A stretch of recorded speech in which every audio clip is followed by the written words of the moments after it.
All right, everyone. Thank you for coming to another Launch Minnesota Friday Forum. I am very excited today to have a wonderful panel that is going to be talking about international business development. With that, I'm going to hand it over to David Edmiston with the U.S. Commercial Service, who is going to lead today's discussion. Go ahead, David. Very good. Thank you, Maddie. Well, since today's session is for government agencies, and like all good government bureaucrats, we like to provide PowerPoints full with information and details. I'm going to share my screen. So plan for today. Let me be sure this works.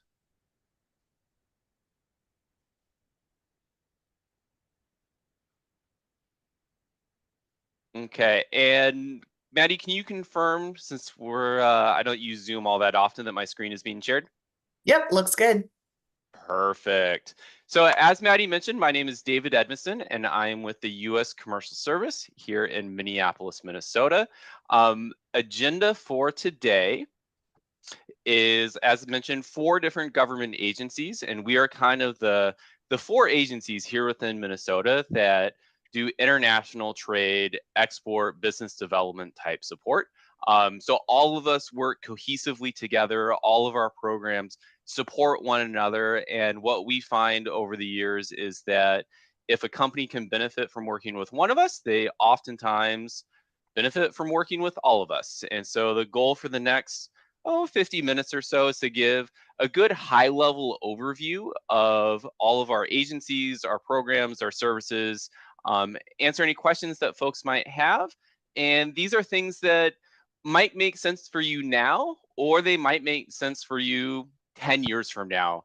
My quick side story, I think it was, about 6 months ago, I actually got a phone call from someone that said, "You came to my office in 2012. I wasn't ready then, but I'm ready now. Here's my issue, and this is what I want to discuss." And so kind of take that with a grain of salt, that these are programs that can benefit you now or in the future as well.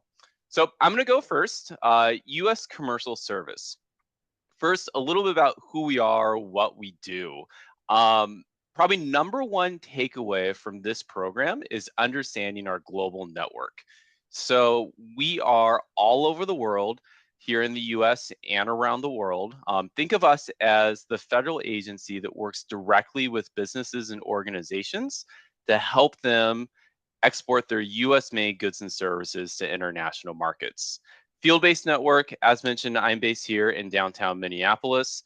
My core job is to be the direct point of contact for companies within Minnesota.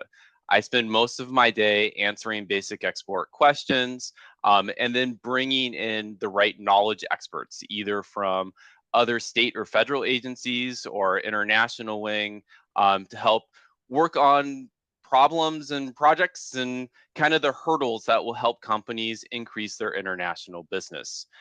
I often like to use the word pivot point, knowledge broker, kind of facilitator is a lot of what I do. And this by and large goes towards our international wing. So we're co-housed US embassies and consulates all over the world.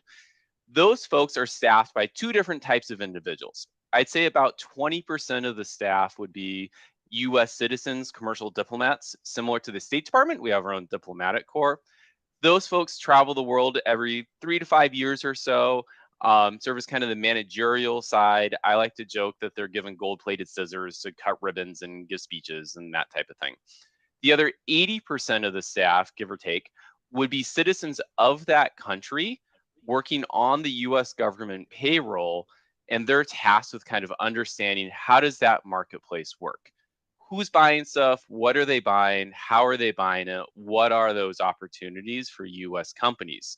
And then what you end up getting is this global network where instead of you being a company here in Minnesota that's ready to start working on a project, say in Dubai or Paris or Sydney, wherever it is, instead of tracking down that right person from the embassy or consulate to work on that specific issue, you would work with your local office, which would be me in this case, to help with that problem and project. So that's kind of the big idea behind it. Specific things that we actually do, as mentioned, counseling, market intelligence, business matchmaking, And then as a federal agency, we do kind of commercial diplomacy type work as well. So I want to highlight a few of these real quick. So as mentioned, I spend a lot of my day just working directly with companies, kind of basic export counseling. So that's kind of the first and foremost thing. Other kind of side points. So the e-commerce innovation lab that's mentioned there. Think of this as the hub of resources for companies for their websites and their website business development.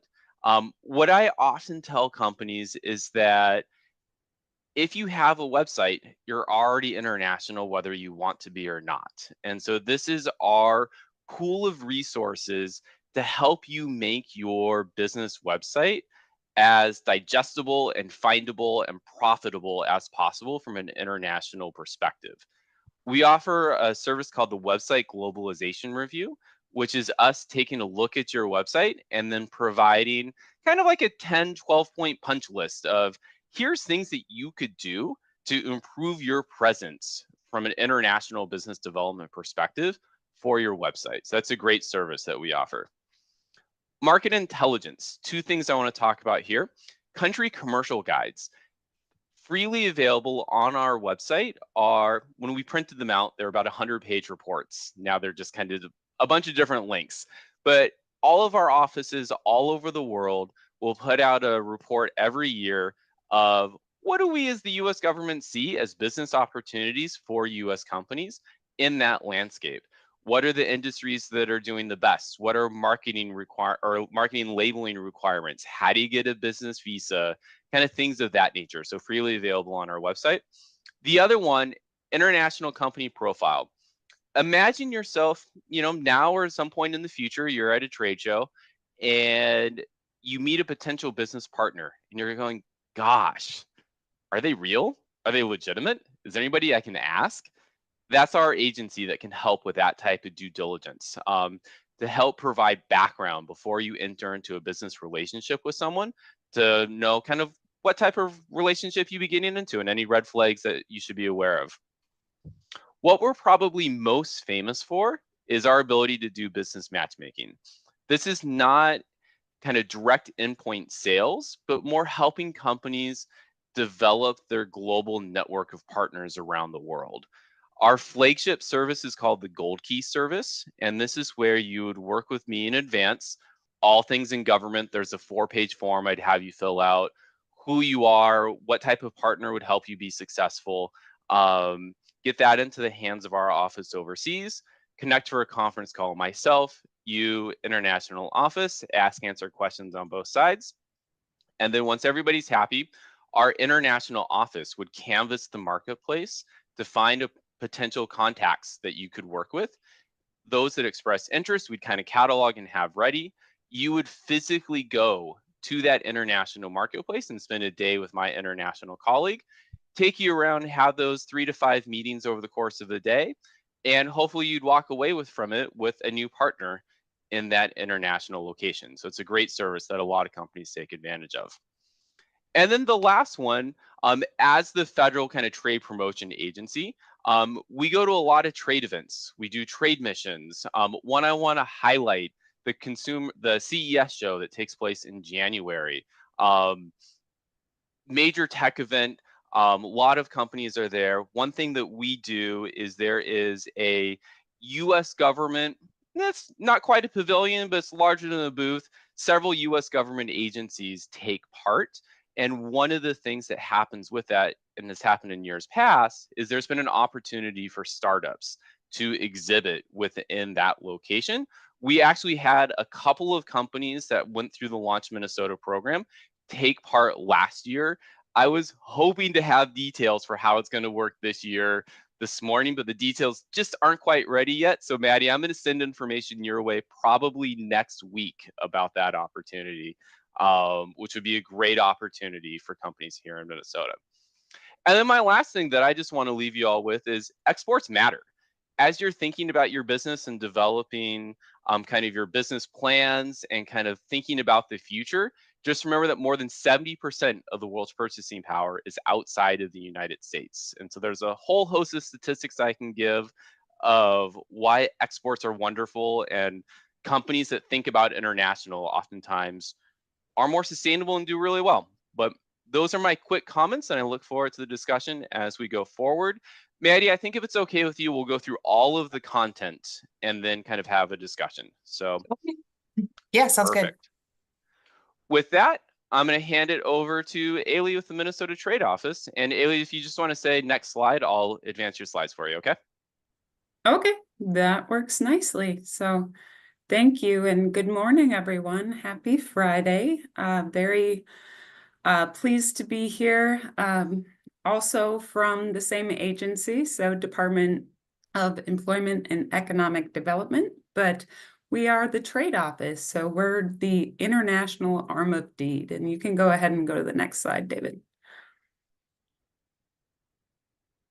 And so there's my contact information. I understand this will be emailed out, but as I said, my name is Ailey Rosine. I'm Regional Trade Specialist and Protocol Officer here at the Trade Office. Next slide. And so we're a small but mighty team here at the Trade Office. You're able to see, the different coverage that we have around the world. We cover various regions and then also industry focus for some of us. And for me, I cover the medical life science industry for the whole world, and then India for all sectors. So that certainly keeps us busy. So next slide, please. So just to go over our core services, and I'll get into more detail on the following slides here, but the export education and training. So we offer various programs that could be whether it's a webinar or an in-person seminar to just get people ready and thinking about exporting internationally. And so as David was mentioning, it's a very important and vital way to keep your business always growing. And so we host all of these events and also partner events like from the U.S. Commercial Service or the SBA, Small Business Administration. Sorry, government, we love our acronyms. And so you can find anything related to international training on that calendar. And I'll provide that in the chat after I'm done chatting here. But we also offer export counseling and technical assistance. So for companies that are interested in finding new opportunities, we're able to help connect them. As David mentioned, we see ourselves as the connectors within the state here, so we can help connect you to the resources that you need if we ourselves aren't able to help. And so export promotion, and I'll go into this a little bit more in depth in the next slide. But we do things like our trade missions. We did a trade mission to Australia last November. We do trade shows, like we have Medica in Dusseldorf, Germany coming up in November, which I have a slide on that as well.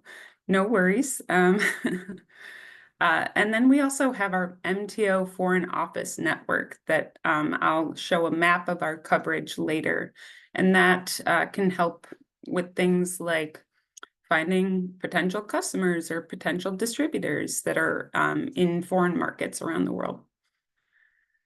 And then not super helpful for this group, but we also are the Foreign Direct Investment and Attraction Office here in Minnesota. So if you ever have any questions on that, feel free to reach out and we'd be happy to talk through that with you. Like David was mentioning, also market intelligence and research. So we have a great library here at DEED that is able to help us with various projects. So if you're ever looking for any economic data, export statistics, can go ahead and reach out to us, and happy to see what we can find for you. Certificates of free sale. This is something that certain countries or regions would like to see or require, depending on the country and its regulations. But this is a free service that we offer. You just need to call into our office and we're able to help sort you out. Then also protocol assistance. So we help with when foreign dignitaries come and visit with the governor or the lieutenant governor's office, with the commissioner's office and all of that fun stuff. But we're also able to help companies with when they have visitors as well. And I'll get into that in a later slide. And then finally, the most popular of our programs probably is always the grant. So our state trade and export promotion grant. We both have the state and federal, but currently only the state. So next slide. So as I mentioned, export promotion activities, these are opportunities for you to get out there and spread your business to the world, or to, bring the world to Minnesota. So, there's some pictures here with, you'll notice the guy in the middle, Governor Tim Walz. That was the trade mission to Australia in November. But we also do things like our Governor's International Trade Awards, and that's just to celebrate all of the great things that are happening here in Minnesota in the export or international community, and how important it is to always be thinking about those next opportunities and that next time to let Minnesota shine. And then you'll also see a couple pictures from trade shows from around the world. That's Dubai, Arab Health on the top, and Dusseldorf, Germany, Medica at the bottom. So next slide.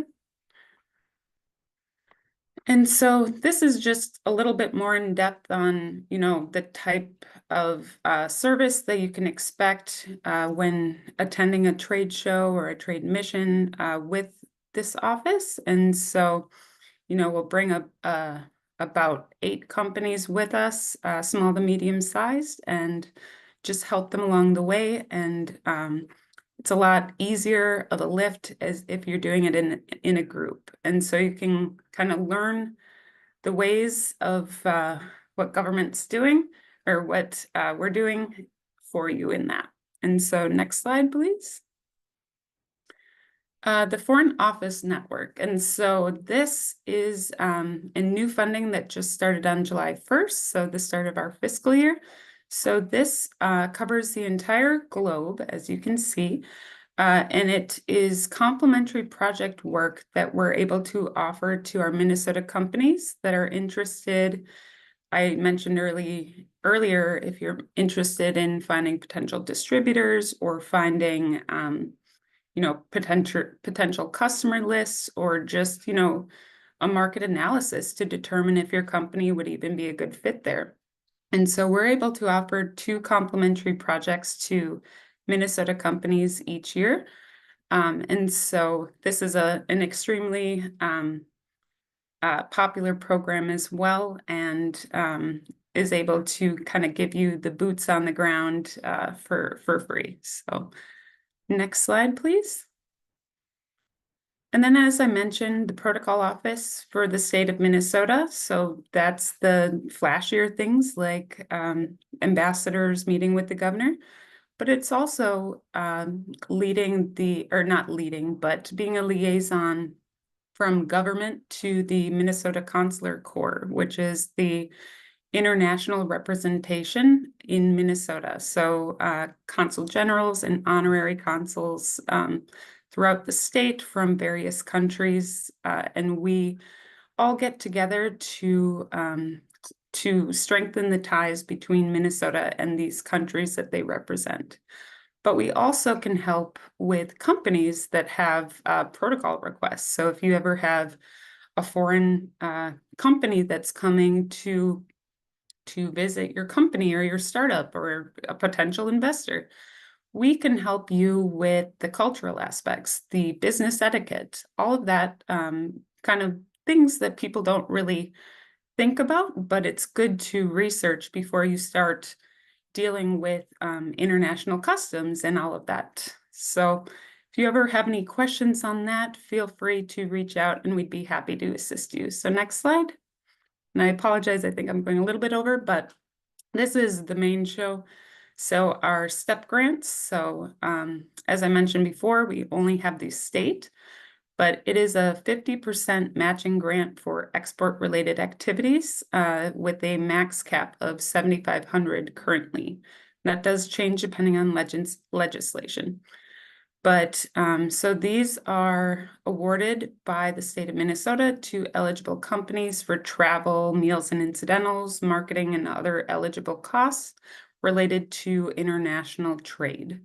And so next slide, please.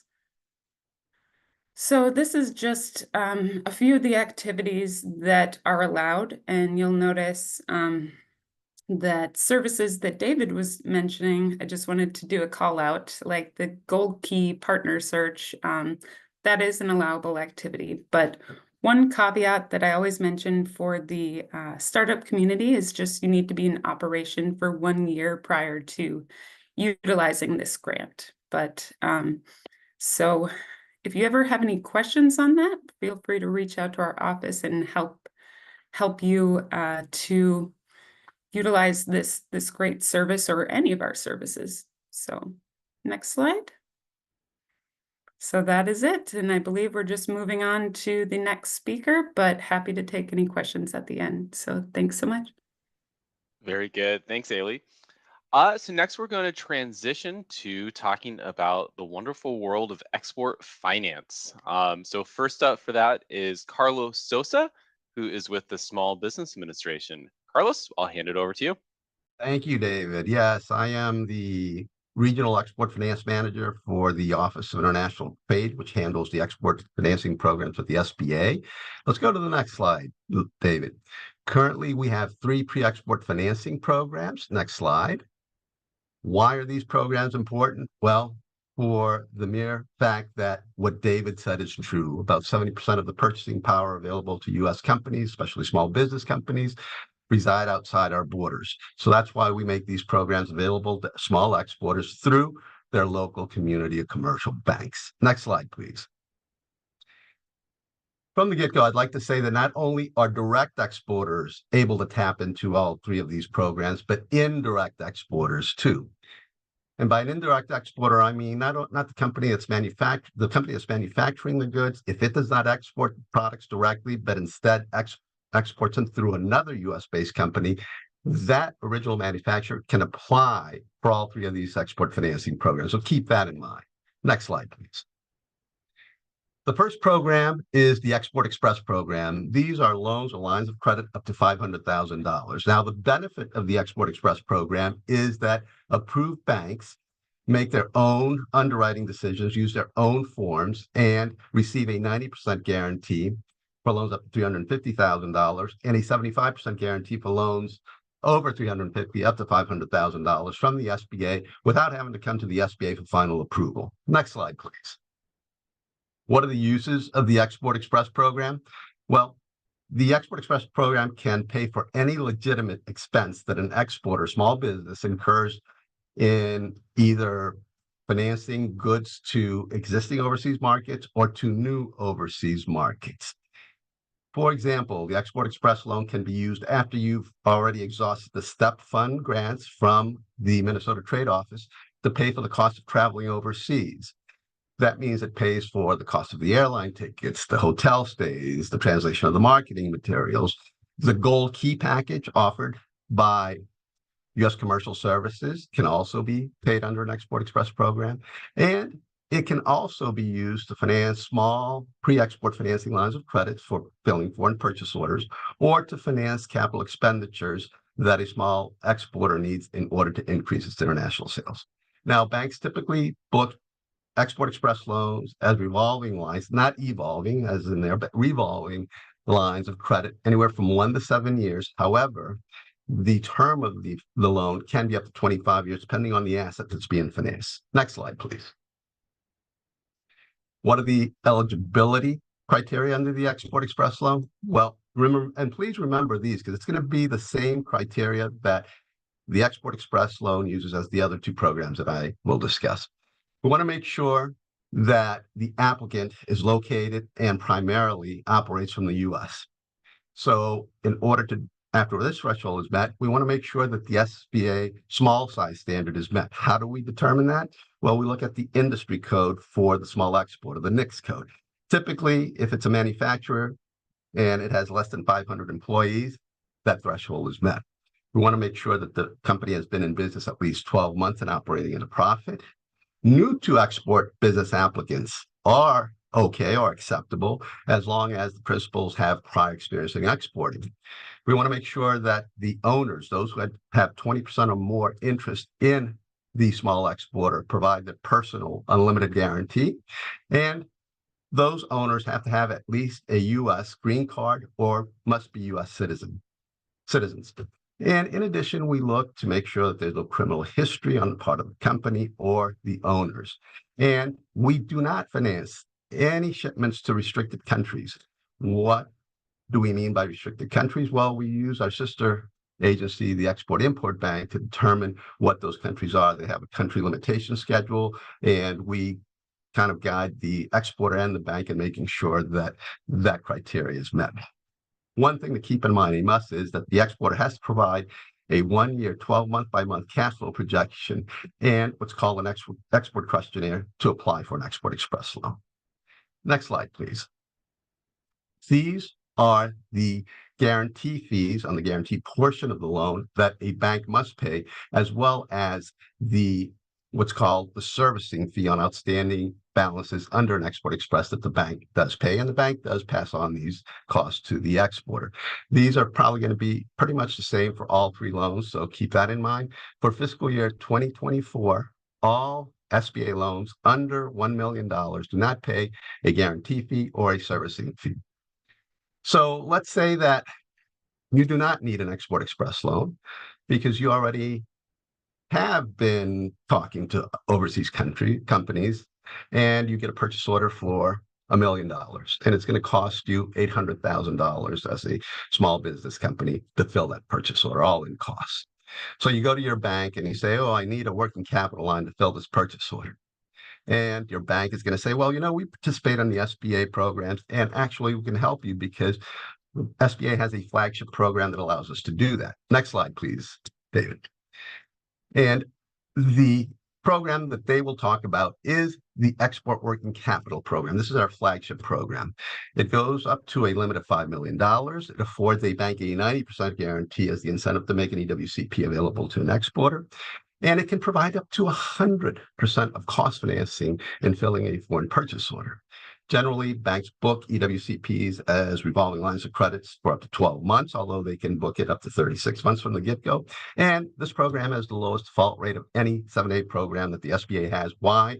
Because there are about 21 regional export finance managers like myself that get involved with the bank and the exporter and figure out what structure works best for the exporter. Next slide, please.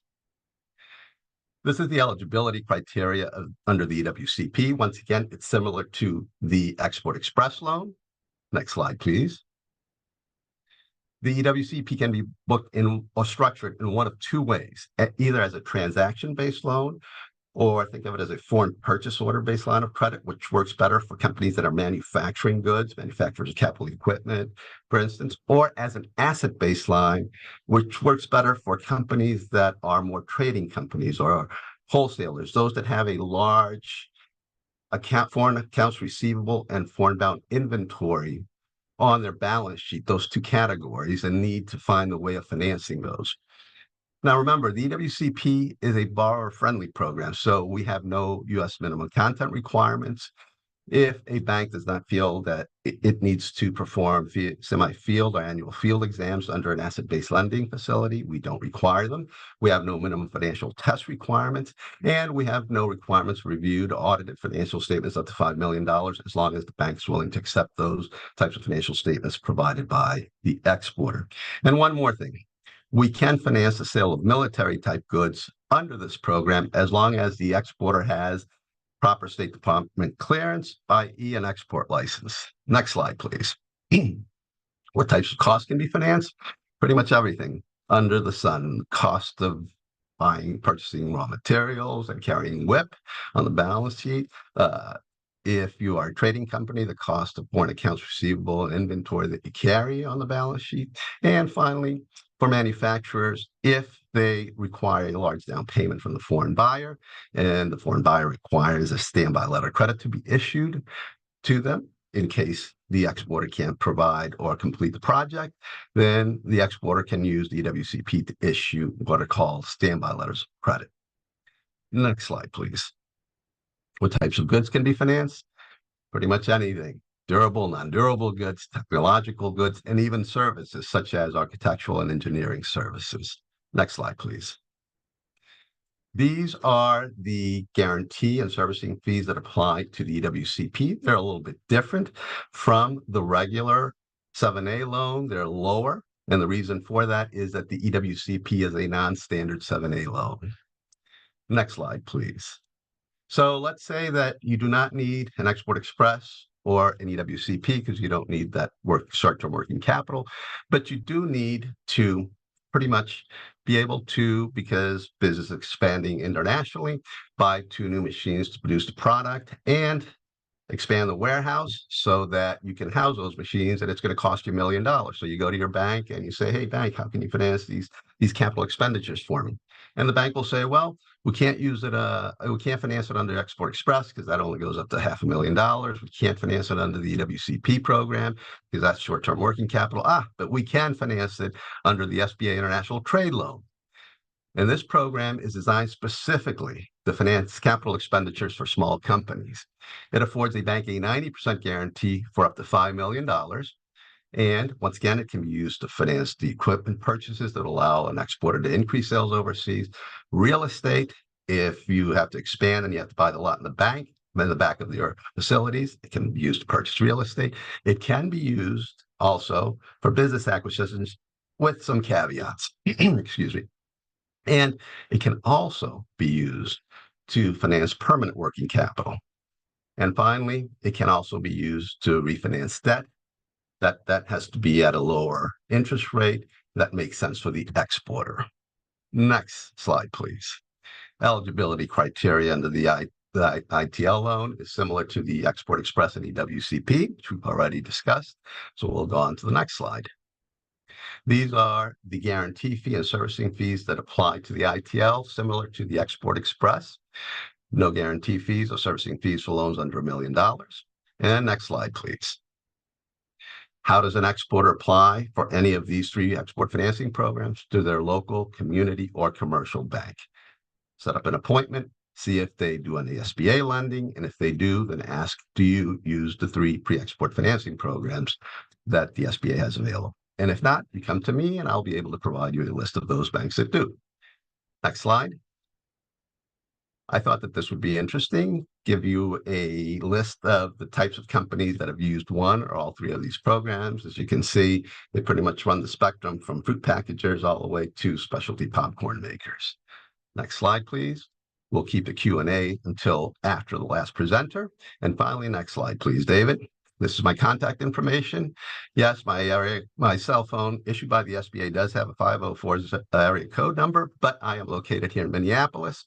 And you have my email address here so that if you have any questions after the presentations, feel free to call me or send me an email. And now I will turn it back to David. Perfect. Thank you, Carlos. So our last speaker today is Mariel Husanga, who is with the Export-Import Bank of the United States. Mariel, I'll hand it over to you. Hi, thank you, David. Hello, everybody. Thank you for joining today's session. So I'm the regional director for the Export-Import Bank of the United States. I cover currently 12 states, so probably all the Midwest. So I'm actually based out in Detroit, Michigan. Next slide, please. So as you can see here, just like my colleagues at Commerce and the Small Business Administration, we're also a U.S. federal agency. We were established back in 1934, so we just turned 90 years this February. We're headquartered in D.C. We have 12 regional offices all around the U.S. So I think there's a question there. All right, so let me. We'll handle all the questions at the end, Mariel. Okay, cool. So Exim Bank actually was created to facilitate U.S. jobs by supporting the growth of exports, especially those that are made here in the U.S. or have huge content of originated here in the U.S. So we're here to fill the gap and complement private sector finance, and we do not compete with them. So our main goal is to equip you guys as exporters so you can better compete in a U.S. And U.S. companies in general, so you can guys better compete in the global marketplace. And it's the trend right now. It's really, really competitive all around the world. We have Exim Banks in most industrialized economies. China has 3, Canada has 2. So it's very important that you use the resources that are available for you, because your competitors, your foreign competitors, are already using the resources that are available to them, so they can be more competitive and actually win the sales that you're trying to get. So next slide. So here's the 3 key ways on how we can assist you. So first thing, we can improve your competitive position by ensuring those receivables for international sales. I'm sorry, my dogs are barking. 1 minute, please.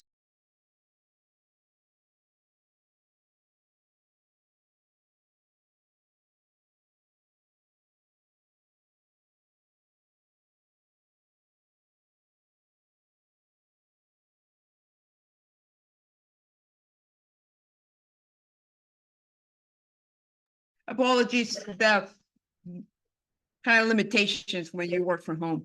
So how we help you? First of all, we allow you to compete better by ensuring those receivables for international sales, so you can go ahead and export more and offer credit terms. This is very common here in the Midwest, that small businesses that export are really very risk averse, meaning that they tend to require payment to be fully made in advance before even shipping the products. And they're very reluctant of offering some type of flexibility on their payment terms.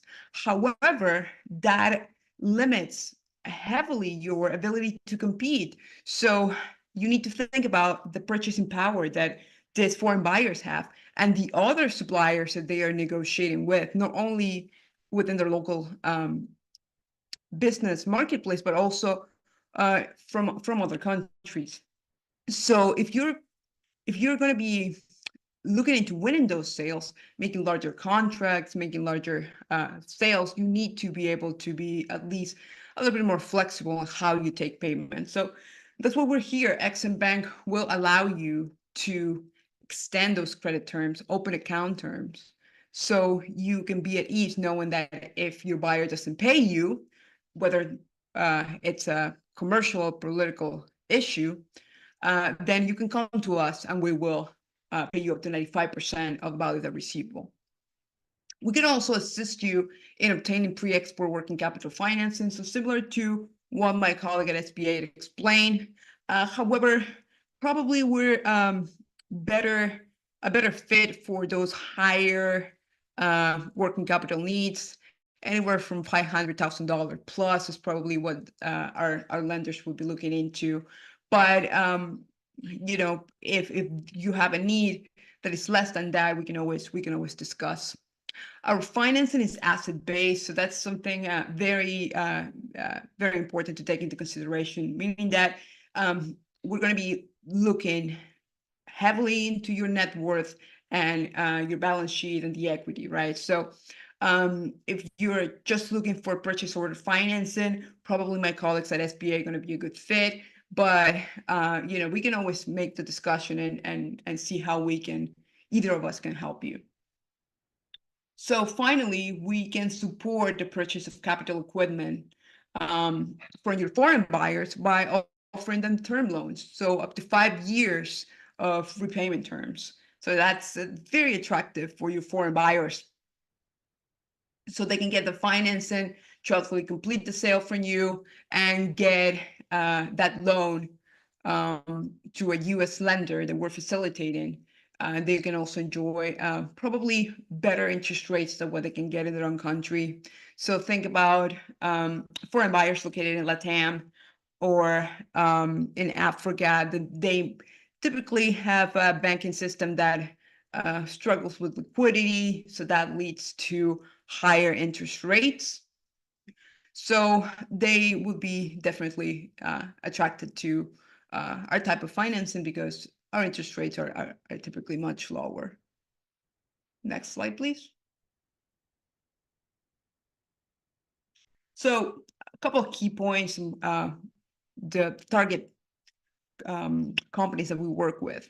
So typically these exporters or new to export companies have at least 3 years of operating history and a positive net worth and are generating revenue or profitable.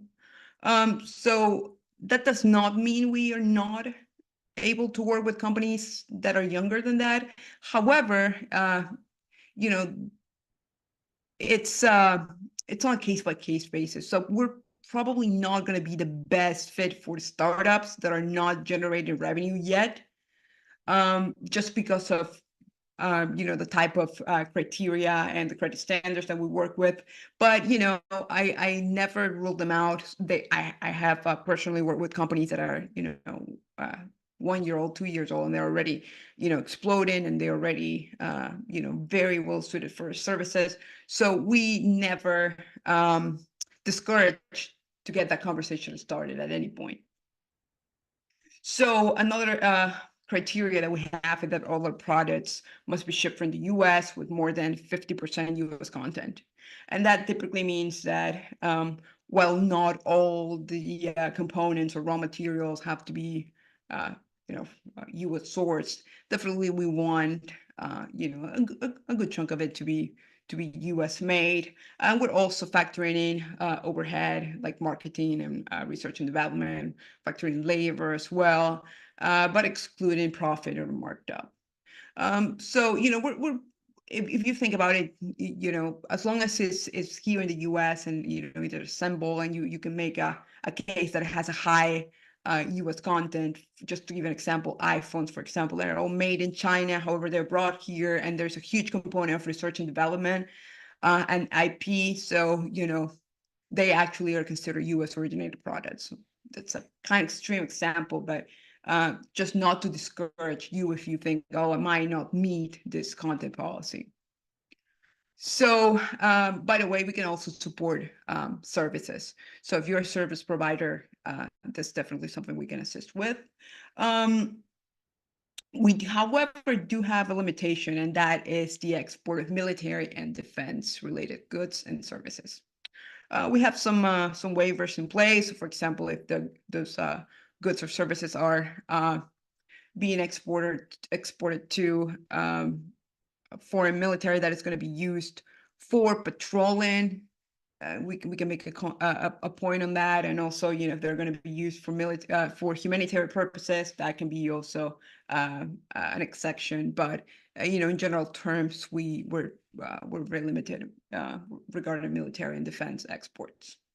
We're open in 180 plus countries. So like my colleague SBA mentioned, we have a country limitation schedule that's all available on our website, exim.gov. And it's a pretty interactive tool that you guys can use. Just pick at the country and it will tell you if we're open for business, if we're not open for business, or if we have certain limitations and up to how many years of financing we can offer in that certain country. So there's going to be countries in which we are open for private sector transactions, but not for public sector transaction, etc. So it's always a good tool to check. Next, please. So this is just a slide of our country limitation schedule, like I mentioned. We evaluate it on a regular basis. So those countries that we're currently completely closed for business, for example, Ghana, Argentina, there may be a point in which we will reopen if conditions get better there. So, just the fact that currently we're closed in a certain country doesn't mean we're going to be closed permanently. So continue reviewing that country limitation schedules. I don't know if the image is too clear over there, but as you can see, it's just a drop-down menu. You pick the country that you're interested in, and you'll see if Exim is open or not. Next. So, bottom line is, we want to make sure that you guys know that we have your back, and you don't have to kind of not consider exporting. Definitely the main challenge is, how to mitigate risk. And the risk of non-payment is always latent, right? So not necessarily because your buyer doesn't want to pay you, but sometimes there might be political issues, social issues that are in the macro environment of where your buyer operates that may not allow them to fulfill their payment commitments to you. So that's what we're here also to ensure that you're protected against that as well. Next. So here's just a quick snapshot of this spectrum of risk in terms of how you get paid. So most small businesses are, pretty set on getting prepaid before even shipping any product or even starting the conversation. Like I said, because of the fear of not getting paid, right? So that's the best scenario for you. However, as you can see there, it's not the best option for your buyer because they're carrying all the risk. And their risk is that you either don't ship the products or you don't ship what you were supposed to. They are also getting to know you just like you're getting to know them, right? So sometimes it's good to check their perspective and see, how they, how they think, and how, on their perspective, they will be able to better work with you. So it's important to consider also, how you can be more flexible for them to reduce their risk as well. So other payment methods are going to be letters of credit, cash against documents. You have bank involved. They're more sophisticated tools that, I'm not going to dive much into detail on those. However, letters of credit can be quite expensive tool, can be complex, there's always a bank involved. And it's also important to know that unless they are confirmed, you always have the political risk present, right? So just be mindful of that. And then finally, if you can see all the way to the right, there's the open account, right? And that's basically you giving, extending credit terms, giving them net 30, net 60 days to pay. Obviously, that is the best scenario for your buyer because, they have enough time to get the goods, check them out and see, okay, it's so good, I can submit payment. However, not the best scenario for you because, after that amount of days that you're giving them to pay, they might not pay you, right? So that is what Exim plays a key role here because we're actually going to ensure those receivables. So you can go ahead and extend open account terms. So you're benefiting your buyer, but also you're going to be protected if they don't pay. So it's also a benefit to you. So that high risk actually becomes low risk. If they don't pay you, you come to us, we'll pay you. Next. So I was mentioning export insurance in some of the initial slides, and that is just basically an insurance policy that covers your receivable generated from export sales, and that will protect you against non-payment from your foreign buyers. So key benefits, risk protection, of course, we're covering you against political and commercial risk. It's an important sales tool because it will allow you to offer competitive terms, to be flexible, and actually have a competitive advantage versus other suppliers abroad that are also trying to make sales with that specific buyer. They will also allow you to even make larger sales. So third benefit is the financing aid. So you can actually obtain additional financing if you have your foreign receivables insured. No bank will touch or include as collateral any any foreign receivable that is not insured.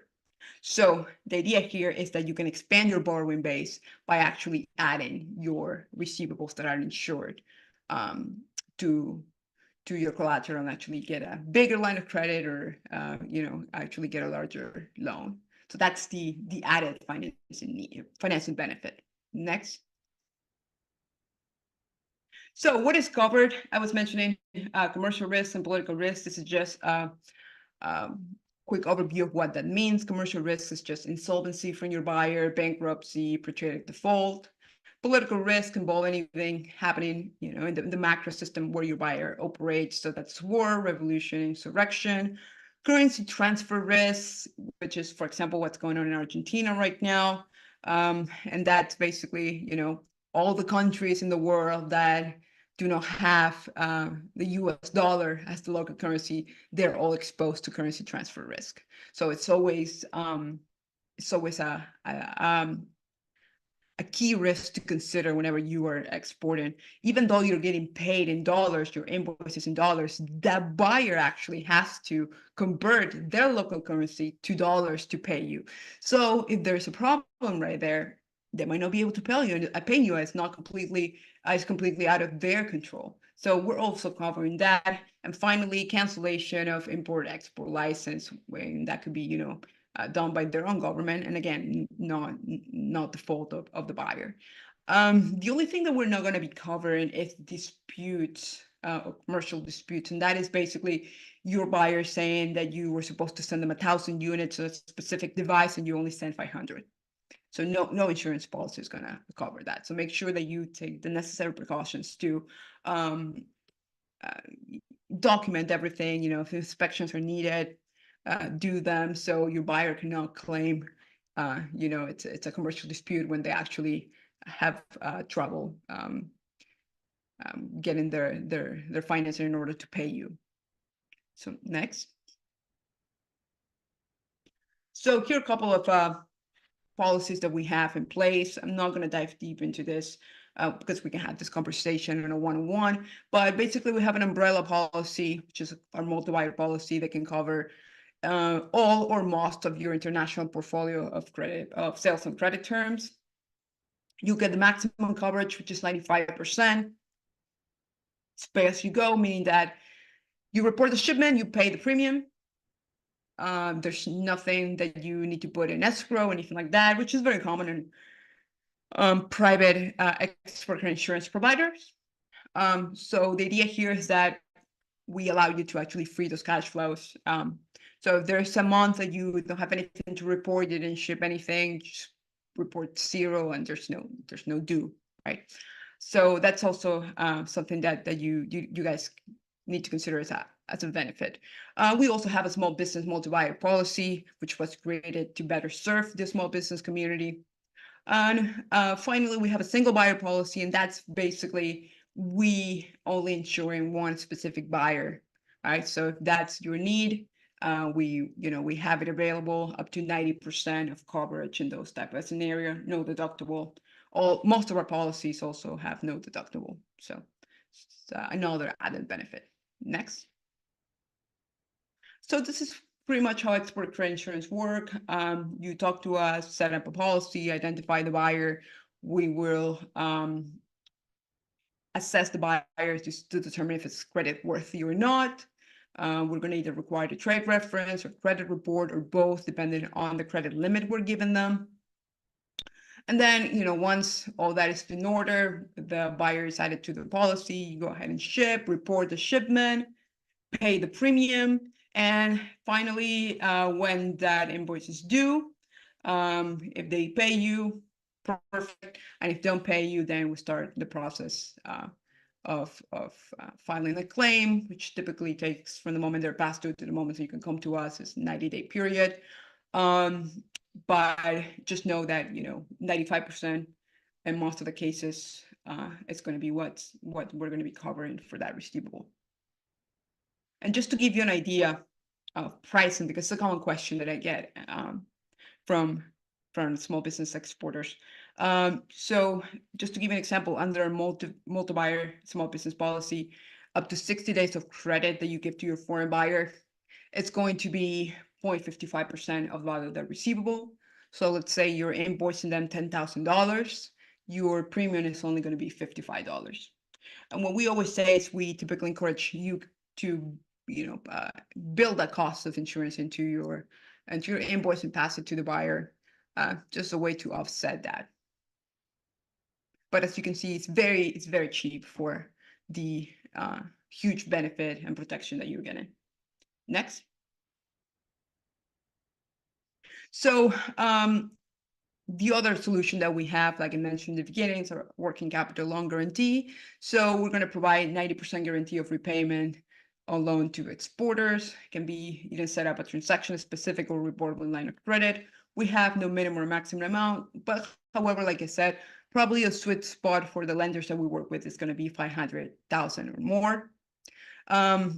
Compared to export credit insurance, we really do not have a minimum. We have put a policy on $1,000 invoice, so or less than that. But with working capital, we because we work with lenders, with delegated authority lenders, some might definitely more attractive to higher amounts. So it's just an FYI. Next.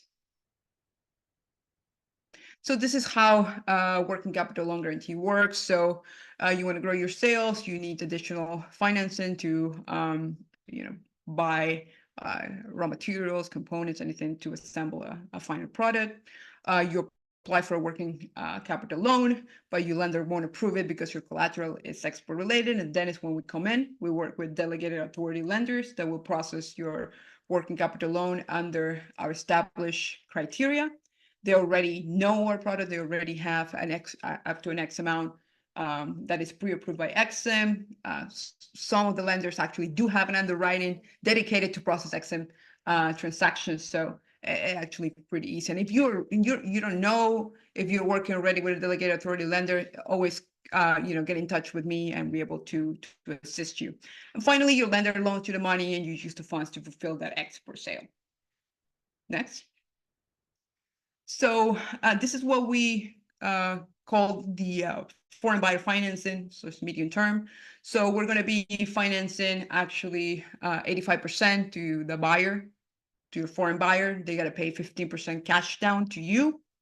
They get up to 5 years to pay, sometimes up to 7 years. This is mostly for amounts less than 25 million.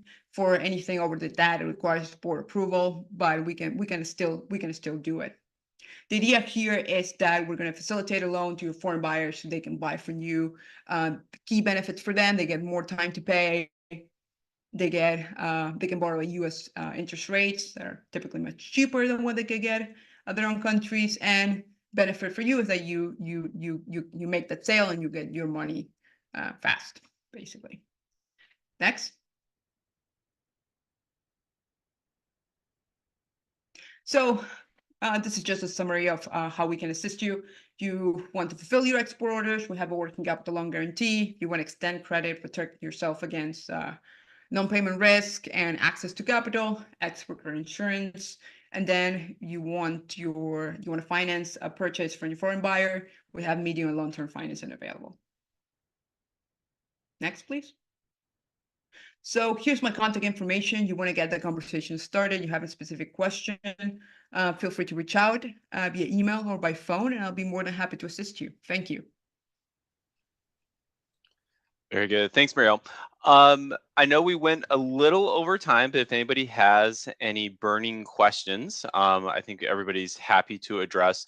The one thing I did want to clarify on mine is the commercial service kind of dedicated individual programs do have some slight fees associated with it. Those are clearly communicated in advance.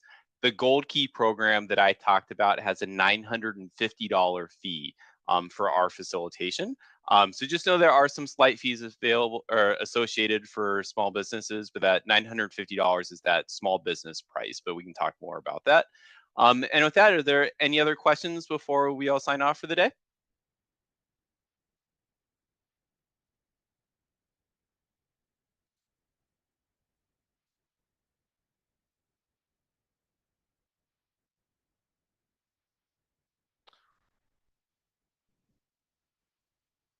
Very good. Well, if anyone has further questions, definitely feel free to reach out to us. I think Maddie might have needed to sign off, but if there's anybody else from Launch Minnesota that wants to close this out, I'll hand it over to you.